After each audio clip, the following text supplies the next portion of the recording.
All right, good news. The USNS Comfort is in New York Harbor. It's going to serve as an impressive reminder of the need for the world's best fighting force in this battle, which just turned the Manhattan Convention Center into one of the country's largest temporary hospitals. The man in charge of this unprecedented effort is General Terrence O'Shaughnessy. General, welcome to Primetime.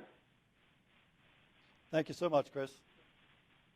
So my brother is obviously the governor of New York. He was talking with a tone of amazement about how quickly the Javits Center was brought into being a relief valve for the state of New York, and how the ship Comfort is not only aptly named, but will be a great way of offloading people who don't have COVID into a situation where they can still be cared for. How big do you see the need in New York, and how well can you match up in terms of capabilities?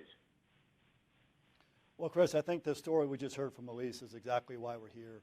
You hear the stories of the healthcare workers on the front line, the true heroes of what's going on today. They need relief. They need extra capability. And that's what we brought in with the Comfort, and that's what we're bringing in with the Army and Expeditionary Medical capability that's coming in the Javits Center. So we hear loud and clear that we need help. The federal aspect is here. We want to be part of the solution. In terms of staff, I mean, that seems to be the big deal, right? As my brother and a lot of other experts have said, it's not the beds, it's the man and woman power, the human capital to do it. How can you assist with that? Yeah, you're exactly right. And that's what we're seeing not only in New York, but really across our great nation. And whilst we're certainly building some beds and building those things, the key element is how do we staff them with the right personnel.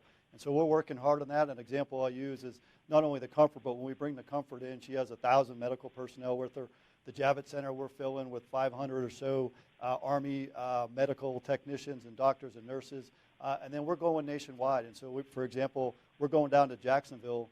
Our team from Jacksonville is going down to New Orleans and Dallas. And they're falling in on facilities that are already there. They're just bringing the staff, that expertise. And that is key across our nation, the shortfall of healthcare workers at this very incredibly important time.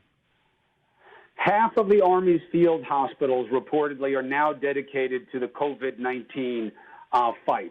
If this becomes what it is expected to be on the worst end, can we handle it?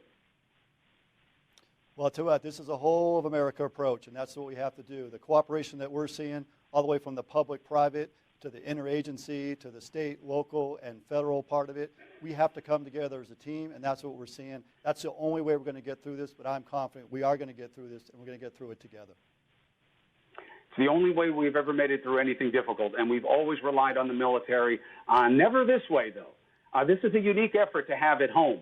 Usually there are people like, me and the rest of the CNN team telling the stories of heroism from the men and women on the ground in, off our shores.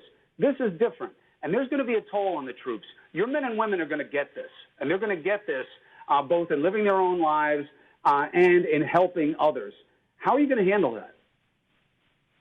Well, I'll tell you what, we're certainly taking that into consideration, and of course our medical providers will take the appropriate precautions just like Elise and the civilian healthcare workers are. But we're also worried about our Homeland Defense mission, our global mission set, and so we, the United States military, are taking those precautions to ensure that we can operate in and amongst the virus and still continue to do our mission. Mission assurance is key for us. It is a very scary thought. We haven't heard it mentioned in a while, and I'm happy you did, General, that we are vulnerable right now. We are fighting inside against the virus, and that is an opportunistic situation for enemies abroad, and that's something that, unfortunately, we have to be aware of as well. General O'Shaughnessy, with people like you at the helm, we know we're going to give it our best shot. Thank you, sir. Stay well, and I wish you well. Thank you so much, Chris, and good luck to you and all of the healthcare workers. Thank you for what you're doing. They need our thanks for sure, General, and you deserve ours.